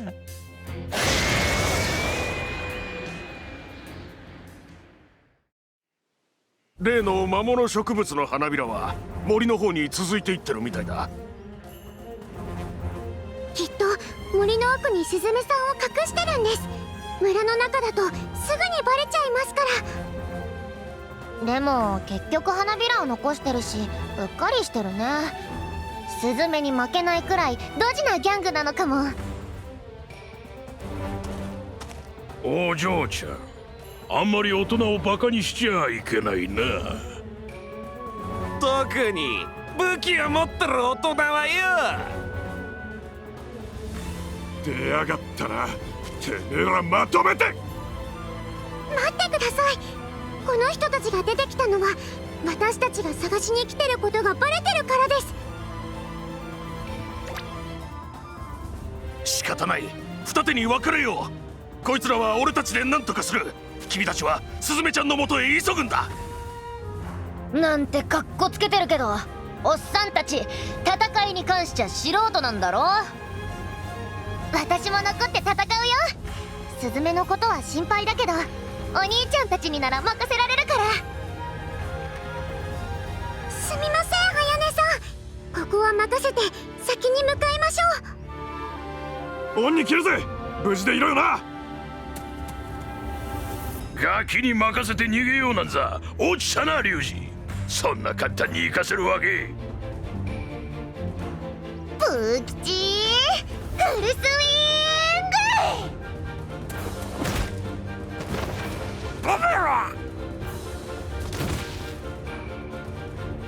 ンなんだこいつ。ただの数合わせって話じゃなかったのかよ。おじさん、あんまり子供をバカにしちゃいけないよ。特にでかいハンマーを持ってる子供はな。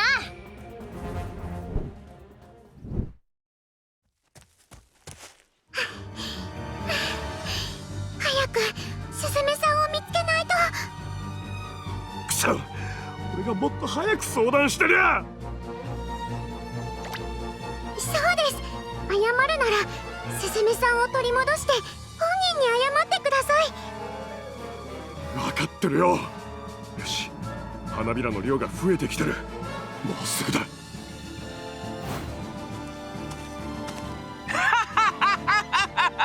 来たたかリュウジ。どうやら部下たちは村の連中の対処で手一杯のようだな。まったくこれだから強くて従順な駒が欲しくなる。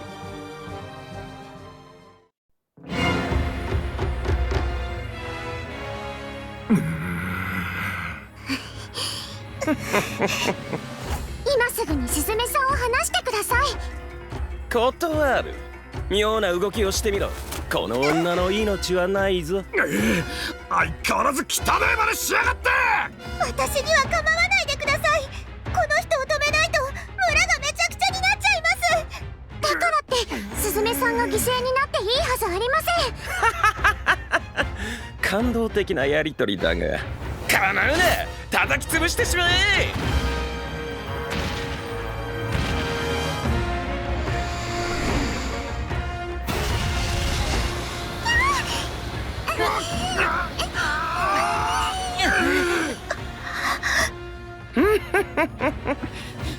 京香ちゃんはいじめないでください。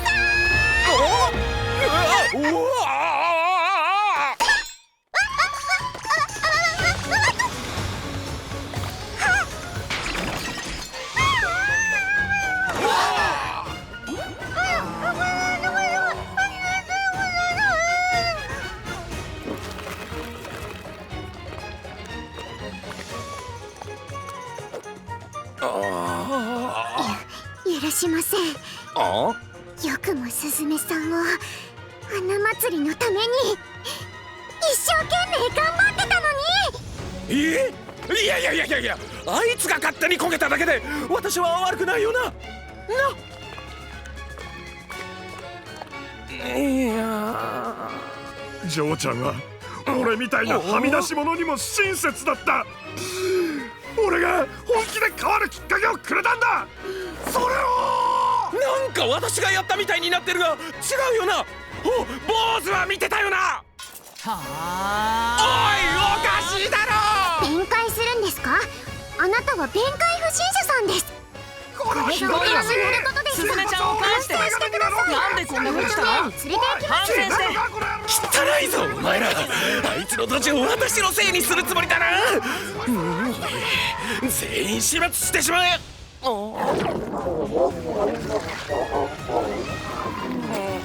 いくらなんでもこんなにでかかったか。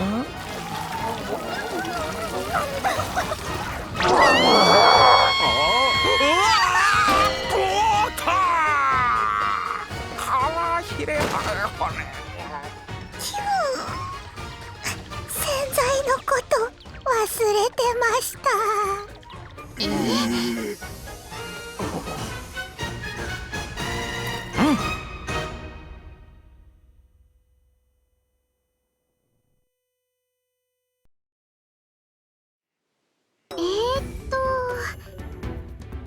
とりあえずすずめさんは解放できました。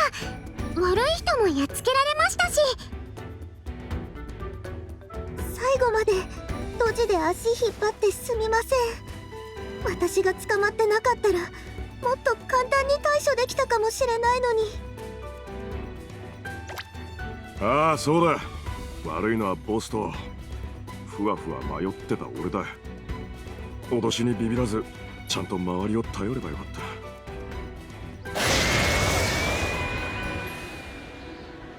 さて、それじゃスズメのジョーちゃんも揃ったところでこいつにはご退場願おうか。私にも強化をお願いします。力が湧いてきましたよ。それじゃあ強化ちゃん、連携してやっつけましょう。二人の魔法でせーの、お仕置きです。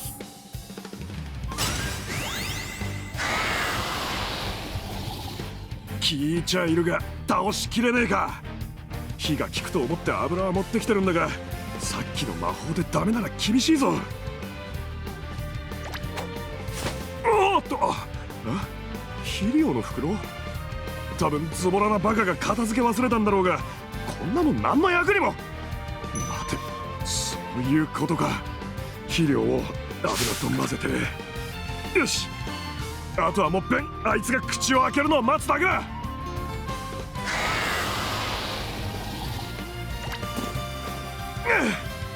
よっしゃ化け物め、おかわりをくれてやるぜ。リュウジさん、何を投げ込んだんです？一口で食べられちゃいましたけど。ジョーちゃんのドジを借りたのさ。とにかくもう一発さっきのをかましてくれ。任せてください。お掃除魔法で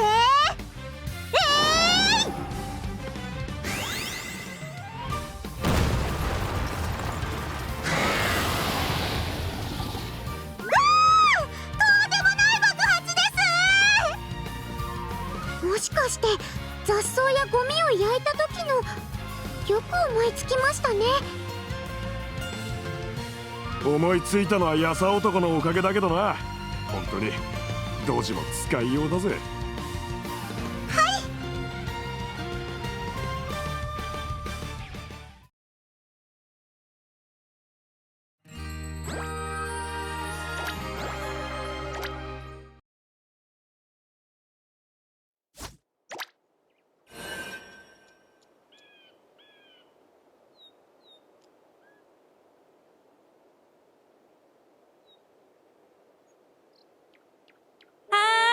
順番に並んでくださいね。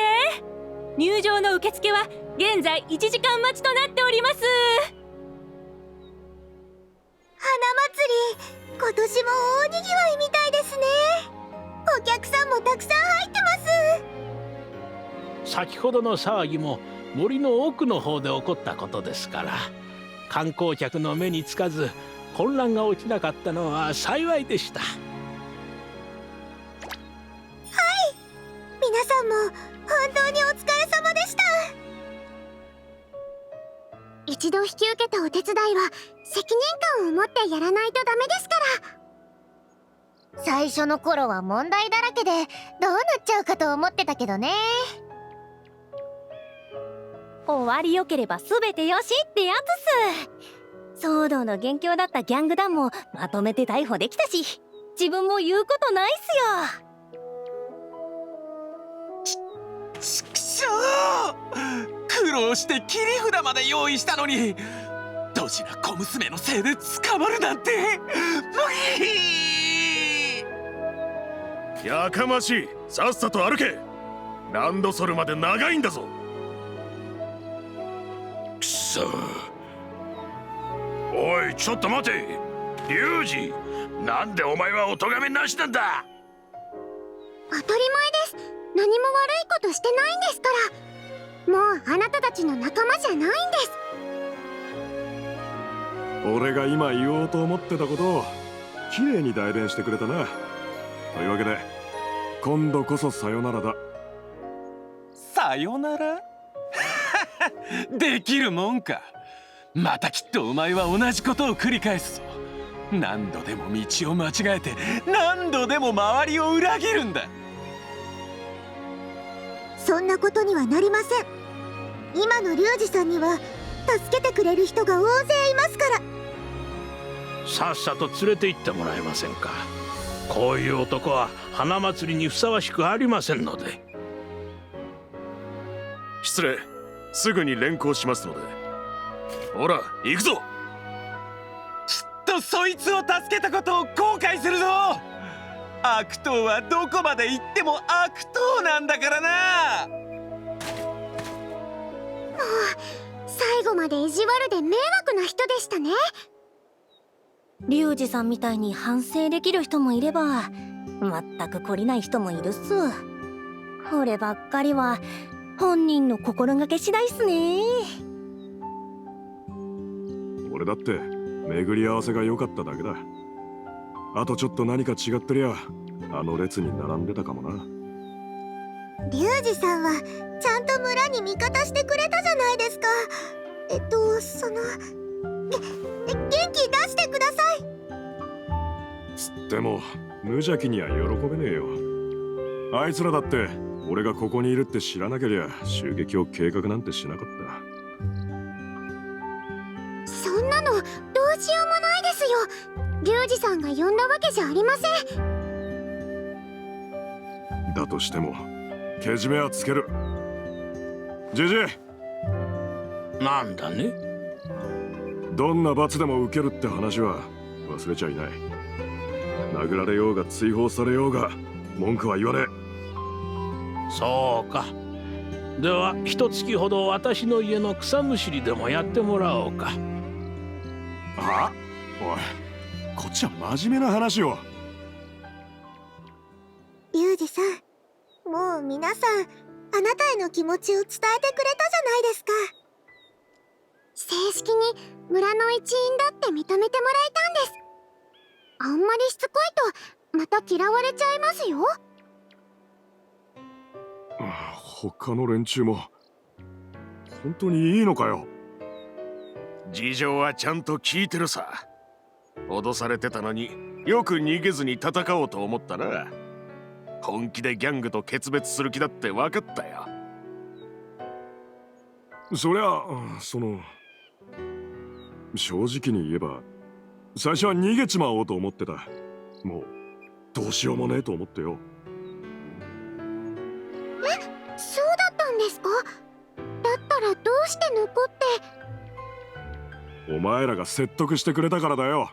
俺みたいなクズ相手によく粘る気になったな。私も同じような気持ちになったことがあるので。スズメの嬢ちゃんがどんなにドジしてもめげることだけはねえと思ってたが。自分のドジですごく大切なものを壊してしまって、すごく辛くなって救護員から逃げちゃったことがあるんです。そんなことがあったなんてな。でもここに救護員から派遣されてきたってことはやり直せたんだろ？はい。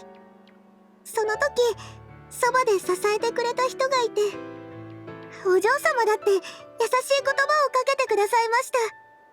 本当に困ってしまってどうしようもない時は誰だって支えてくれる人が必要なんですよ。やり直すための勇気をもらうためにですよね。あの時は本当にお世話になりました。なるほど。やさ男が支えてくれる人だったわけだ。ジョーちゃんが経験から学んで今みたいになれたんなら、俺もいろいろと改めるべきなんだろうな。最優先で改めた方がいいのは見てくれだけどな。うるせえぞクソ生意気なぬいぐるみめ。この衣装だって花祭りが済んだらおさらばだ。二度と着ねえからな。あ？お前にはこれから村のマスコットとしてずっとその格好で観光客の対応をお願いするつもりなんだが。さすがに考え直した方がいいよ、村長さん。マスコットっていうか新手の都市伝説になりそうっす。余計なお世話だ。あとジョーちゃんたち、来客への挨拶の時間だぜ。責任者として盛大に花祭りの開始を宣言してきてくれや。はい、いっぱい練習もしてきましたから任せてください。緊張してきました。噛まないでスピーチできますように。大丈夫ですよ。メモを見ながら話しても構わないそうなので、緊張で話すことを忘れちゃっても安心です。そうですね。心配しすぎですよね。メモもちゃんと持って行ってきます。しっかりお客様に挨拶してきますから、ちゃんと見ててくださいね。なんか心配だな。こういう時にしっかりドジしちゃうのがスズメだし。大丈夫っすよ。ほら挨拶のためのメモにもいいこと書いてあるし、きっと立派な挨拶を披露してくれるっす。そりゃ何よりだ。肝心のスズメの嬢ちゃんの手元にない点を除けばな。ご来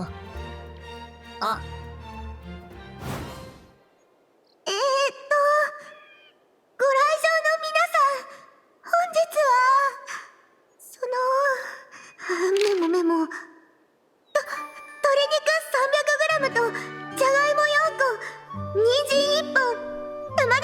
か、あれ、この斬新な挨拶でしたっけ？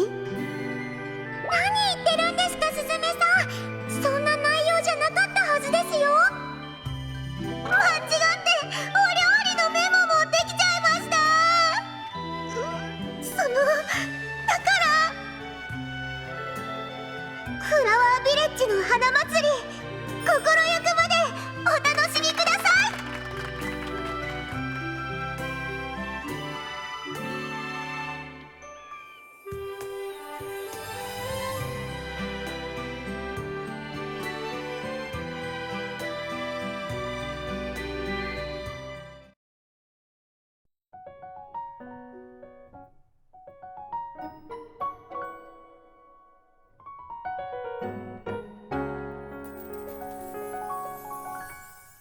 ふわりと春の風がくすぐる風